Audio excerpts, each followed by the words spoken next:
Thank you for staying with us. Giving out palliatives in Nigeria has over time been considered a way to cushion the effect of some challenges faced by citizens.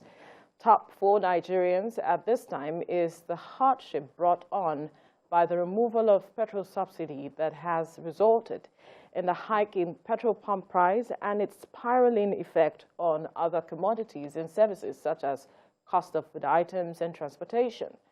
To help Nigerians cope, the federal government had earlier planned to make a digital transfer of 8,000 naira to over 12 million low-income earners in the country to cushion the effect of subsidy removal. But that decision has been met with some criticism from a section of Nigerians saying it is not feasible, sustainable, and will not have much effect. President Bola Tinubu therefore ordered the immediate review of the proposed 8,000 naira conditional cash transfer to Nigerians.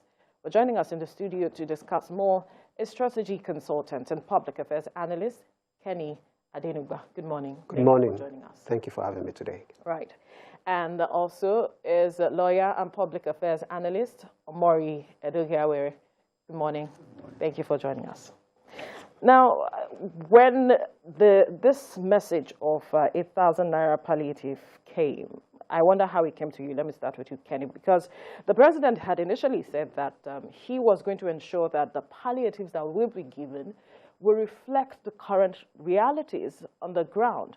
And so when Nigerians saw 8,000 naira, it came as a shock. Is this a palliative that we are going to receive? 12 million households. Who are these people? How are you going to capture them? As it stands, everybody needs help. So what are we looking at with regards to this low-income earners? Because the income of every Nigerian right now, with the way things are, has dropped. So when it came to you, what came to mind? Thank you very much, Veronica. Yeah. For me, really, when I heard that, when that came through, my first reaction is this is not all there should be about it. And I know that at the same time, the government wouldn't just say this is all. Yes. So it's probably just one. It was actually just one of the measures that the government, decides to look at. However, when you look at it, you ask yourself, what's 8,000 going to do? But for certain people, a large majority, that 8,000 naira could mean a lot. Sometimes we actually distill things or dimension things based on our own realities from our own silos of being in the cities. If you go to the hinterlands, if you go to the rural areas, you will find out that that 8,000 naira will mean a lot. However, the question is just like you asked, how do you capture those people, really? Because some of them actually, they don't even have bank accounts. They don't have NIN, they don't have a number of things in that regard. So from the village of Ngbidi, to Munkiri, to come to Onyo or some other places in southwest, or to go to the north and go to Ngala or Gamburu and what have you, the question you want to ask is, how do you capture these people? And the challenge of the cash palliative, so to say, brings to mind immediately what we had with the Shopee and the trader money challenge of the previous administration. And so people are actually a bit wary to ask, and they're asking questions, will it go the same way? Because reality is, government may actually have a good intention. But when it comes to implementation, the people to implement, how does that play, or how will that play? So we're a bit wary, generally, of cash. For me, I'd rather we do other things, rather than put cash in people's hands, first. Secondly, in the process of moving cash, whether through transfer, wherever it is, you can be sure that 60–70% of it actually is not going to go to those who need it. Probably it's going to be confiscated by certain people and appropriated, so to say. So that's actually why, for me, when I heard about the cash transfer palliative, the first thing was, no, don't let's go the way of trader money. So that's the first thing. Well, the president has said there should be a review of that, and he has even gone ahead to say that the whole gamut of the palliative should be unveiled to Nigerians. He has talked about seedlings and fertilizers to farmers across the 36 states of the Federation, as well as households. But he coming out to say, let's review. There are those who have said that it shows that the president listens or is listening to the conversations that Nigerians are having with this decision about palliatives. What do you say to that? Yes, it shows that they're listening, they're taking feedback. There's something called impact assessment, right? And when you go on an assignment or want to take on a project, you want to look at the impact it will have, right? So you want to sit back and look at it. And so if we're students of history, we'll ask ourselves, like he has said, what did Shell P really do? What was the impact at the end of the day? So I think revisiting that decision is a welcome development. But let's look at 96 billion, right? So 8,000, 12 billion households, you're looking at about 96 billion monthly. And so when you sum that up, there's so much that can go into social infrastructure. So the failure of our system and why it seems that poverty seems to be having a pervasive flow is that we have the failure of the social safety net, right? And so things that people should ideally assess at no cost, they're having to pay for it. So it's important, hardship, poverty, economic challenges like this. It's not a political issue, it's an economic issue. And so it's important to look at the indices, right? So what are the things that are impoverishing people? And then how do you attack those issues head on? It's not sustainable to give people 8,000 naira, even if you're giving them for 4 years. The impact in the economy, the impact, the general impact will not be there. He mentioned rural areas. You will find that it's not even biting as hard in those areas because already the standard of living is within a particular threshold. You go to your backyard, you pluck your leaves, you pick your crops, you make your food, there's firewood. The standard of living is pretty much, I wouldn't say cool, but they've got something going for them, right? In the urban areas, 8,000 naira may not even buy you, myself, Mike, and himself anything more than a snack. So imagine giving that to a family for 1 month, right? But I have kind of an ingenious approach. Now let's look at some things that we can subsidize in the immediate. Public transportation. You will be surprised that the informal sector is the most concerted in terms of decision making. If today a cup of garri increases, go to every market in Lagos, the price is the same. The decision may have been taken an hour ago.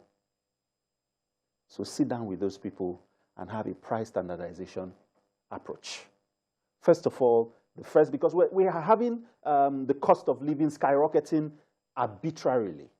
So the first thing that this government needs to do is to have a price standardization approach. Set up a board or a committee to look at common commodities that everybody consumes and have a price standardization approach.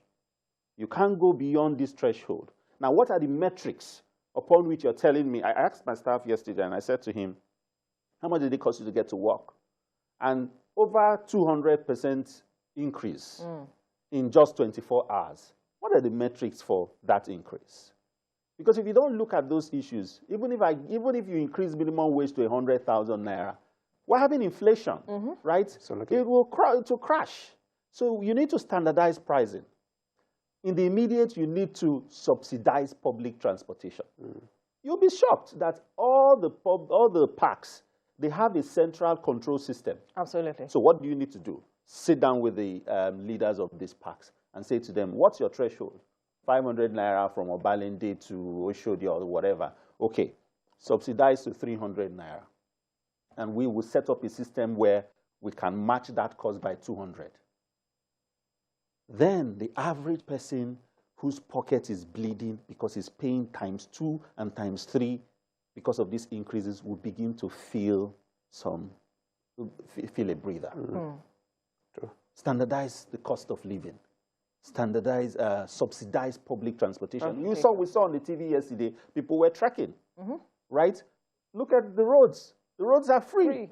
I was saying to my friend, I said, one of the blessings of this fuel increase is that we're not having traffic as much as we used to. But you see, it's not, while the traffic is a good thing that is reducing, but it's really not a good thing that people really can no longer drive their cars. And so if you don't take approaches like this and you arbitrarily just increase the minimum wage, here's what's going to happen.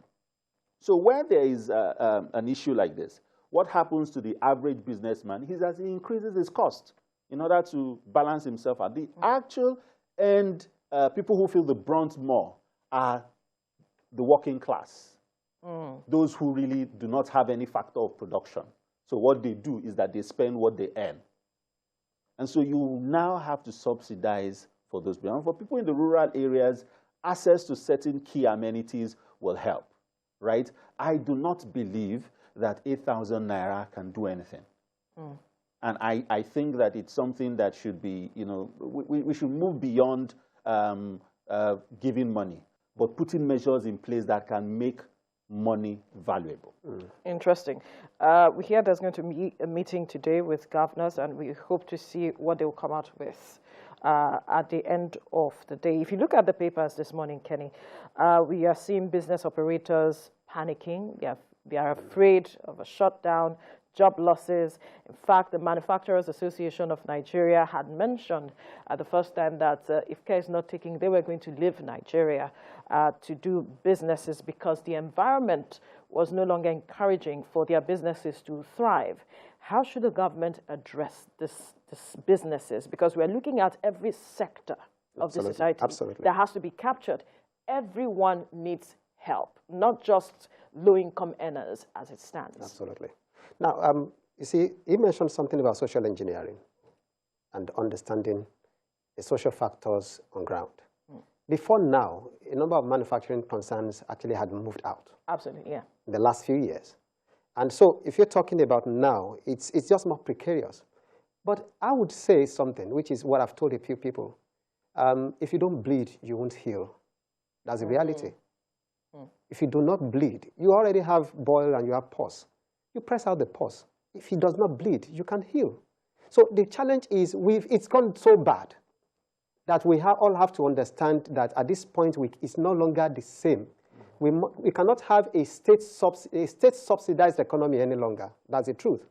The free market economy is something that I think we need to be wind of our previous approach to life as a people and begin to look at a free market economy. But it's hitting them all of a sudden. That's what a majority of Nigerians are saying. If you say suddenly, it's not. I won't say it's suddenly because in the last few years, 6 to 8 years, we've actually known that there's a trajectory. We can trace it. We can trace the trajectory. So in a way, the challenge here is, then we want everything to be solved immediately. No. The reality is we must take it one after the other. However, government needs to communicate. And I think that this particular government is communicating a bit better than the previous government. However, much as they're also listening, given what we're seeing now. However, the reality is government must then begin to look at how do we look at sectoral palliatives. We must look at each sector. The organized private sector is there. We're talking of the informal sector. Let's look at every sector. How do we ensure that whatever is going on in these areas, first, if there's electricity, for manufacturing concerns, the cost of generating power will definitely reduce for them. At the same time, the cost of production also becomes easier because reduced. So in a way, that is one way. So can we begin to look at immediate concerns? And that's why I keep telling people that while you look at a long-term solution, there must be an immediate concern. Where I come from, they say that a roasted dog meat is sweet. But because it has so much fat, what do you do? Why waiting for that roasted dog meat to be done? Seasoned and spicy and everything. You could die before that time comes. So while we're looking at the big things to come, what are the things we need to do now? Low-hanging fruit. Low-hanging fruits. Yeah. And that's part of the things he has mentioned. We must understand, we must look at the issue of area of transportation. If people are able to commute, these are basic needs of man. You're able to commute from feeding. There's food. There's food. If there's food security and available food, affordable food, then it becomes easier. People will think less of their problems. When they can eat, they can move around easily. Then the issue of power then comes in to say, okay, fine, how do we do this? So there must be a need to start looking at it. While he's talking about the parks, actually my own thoughts have been, can we begin to look at even if there are vouchers across parks and garages to say, okay, you know what? There are fuel vouchers for our people to reduce their, what's it called? But he comes to another idea to say, okay, you know what? Let's sit down with these people and say, what is the cost of movement from here to here? Can we reduce it by 40%? or 50%, then government will then buffer the rest. Because these are organized sectors. Really, people think that the transport sector is not organized. It's very organized. Very organized, yes. They have data, they have everything. We may just look at them as if some of them didn't go to school, but we have graduates among them, a whole lot. And it's a profession. We must not lose sight of that. So in a way, there's a need for us to begin to look at all of these things. The manufacturing concerns also have to be considered. The SMEs. Now, can we begin to look at low interest rates in the immediate, really, for whatever it is, because SMEs are crying today. They can't do much. So can we look at, okay, fine, how do you source fund? How do you manage things? And of course, the agricultural environment is also there. You're thinking about how do you move crops and grains and what have you? How do you do your storage, your silos? But the reality is right now what the people need is adequate food that is affordable, transportation that is affordable, and then also that those two things, first and foremost, will calm the people down. We can't do an Arab Spring in this environment because we've seen the impact of it over the people. Kenya has a situation on the ground as we speak. Kenya has a situation on the ground, yeah. And we've had cases and whatever. Even Ghana also has had some brunt and some brushes. So we must understand some of these things. We can't afford a crisis on our hand. But I trust one thing. I want to believe and trust that this government actually, we have a leader in our president who is a financial engineer, let me put it that way, who understands how the economy runs, and who also wants to work with the right people. Very soon, I'm sure that we're going to have ministers, and then we can look at what is going to happen. But in the immediate, there's a need to do it right. I'm just glad that the president said, let there be a relook, let there be a review of this 8,000 palliative, because if that thing had gone through just the way it is, it wouldn't be a good thing for the people, because one, people already have a mindset that this is another Shopee and another trader money, whereas it's not going to work that way. However, can we look at things that in the immediate, that are tangible for the people beyond money? When you do cash, you only make the economy worse. Inflation will rise. Don't forget, I mean, the Udoji experience in the 70s was also there. Once people believe that there's money, you've collected money, they also increase prices. Yes. So everything comes, and then at the end of the day, you realize that you thought you had something extra. Suddenly it's flown away. So whichever way it is, we must begin to look at this government coming up with ideations and concepts, strategic concepts, that would actually get us out of this as quick as possible. And the government must tell us things on the broad base to say, we are moving from here to here to here, not that you just give us just a sneak. Because when you give a sneak, people are likely to think of other things and assume, which is what is now coming back to now say, you know what, beyond the cash, we actually have this in mind. We have this agricultural, we have the fertilizers, we have this. Now, couldn't that have been told, have been raised beforehand for us to know that, okay, fine, you know what, there's an 8,000 naira for families. However, beyond that, these and these and these are the things we are putting in place.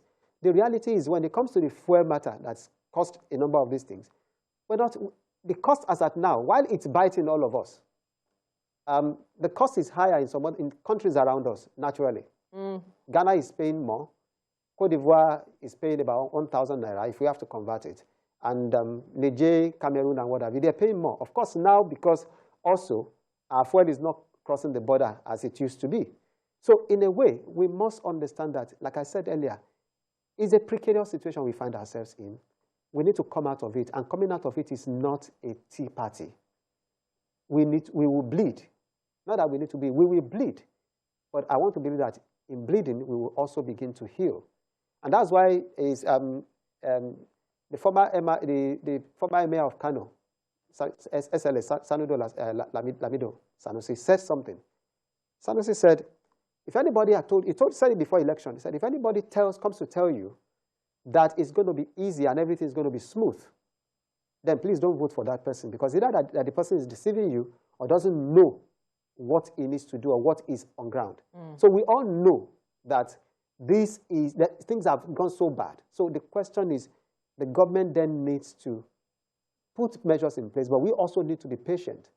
This is just less than 2 months or thereabouts, and the truth of the matter is it doesn't happen one day. We want a magic wand. It's not going to happen. That's the truth. We all suffer it. Yes, agree. But we must find a way to allow this to happen. You know, you've raised critical issues, talking about the fact that Nigerians are looking for a magic wand to get out of this situation. Does that go to show that perhaps Nigerians do not really understand the import of the decision that everyone agreed has to be taken, talking about the fuel subsidy removal? Is it that Nigerians are not really aware or have not been educated enough with regards to the impact and of the fuel subsidy removal as it is? Because some persons, you hear some people saying that, yes, we agreed it should be removed, but we didn't expect this kind of situation. We didn't think that the impact would be as much. So no one is saying, I do not think anyone, apart from maybe the less than 1% that have deviously benefited from this sham called subsidy, right? But I think everybody agrees that subsidy should go. But the issue is, even when you bleed, you get analgesics, you get painkiller. But yes, absolutely, you manage the bleeding. Yes, so the issue has always been the approach, right, to effecting some of these decisions. I think, for instance, the pull the carpet effect was a bit hasty and unplanned. Subsidy is gone, and then suddenly, you know, it was funny. Because I had just finished watching the inauguration and I was popping out of the house for a meeting and I saw queues and I was like, oh, what's going on?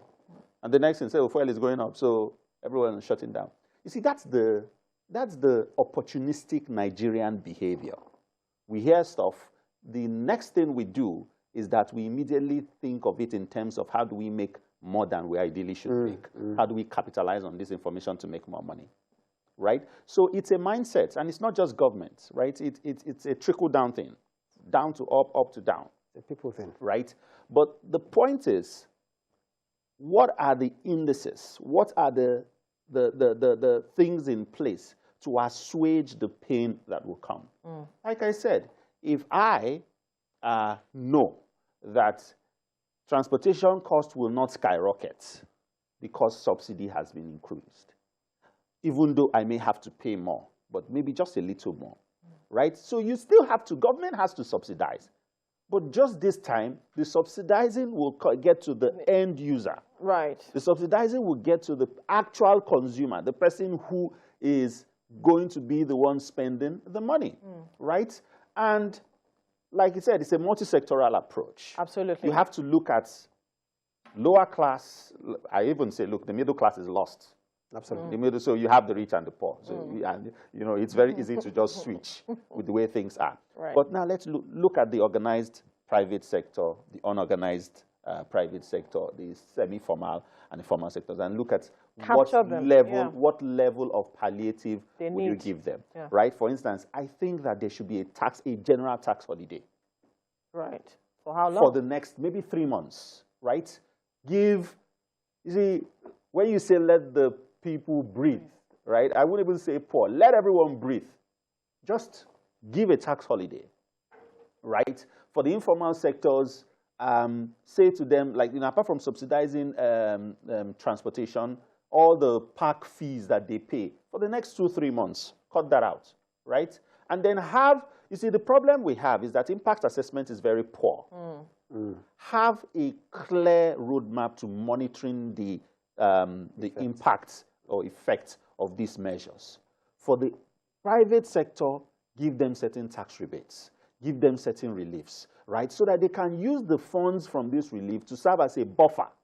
How much do you want to give me as an employer of labor, right? But if you say to me, I'll give you some respite for the next couple of months so that you can, you know, we can get a hang of this, right? And then for the civil service, increase wages, right? It may not be astronomical, but let them receive. We are hearing that is in the works. Yes, so let them receive that. But if you do not give these multi-sectoral buffers, even if you increase minimum wage to 500,000, it will go. They won't feel the impact of this increase because the other factors of production, the other sectors will come like, you know, claws to take it on. Absolutely. In full. Right. So these approaches must come in, you know, intentionally. And then you have to monitor impact. If you don't monitor impact, you're wasting your time. Right. Your final words quickly in a minute. Yeah, well, my final word is to say that people should understand and be patient a bit more. While, of course, definitely we also trust that the government will do what is right. And as they do that, they also should be careful of the optics.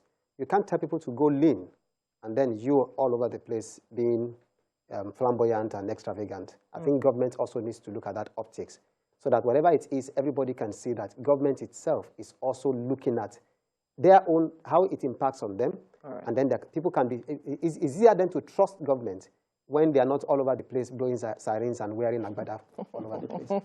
It's part all of right. We'll have to leave the conversation here, gentlemen. We must thank you, strategy consultant and public affairs analyst Kenya Tinubu, as well as lawyer and public affairs analyst Omoriwe Edogiawere, for your time on the program. Thank you. Thank you.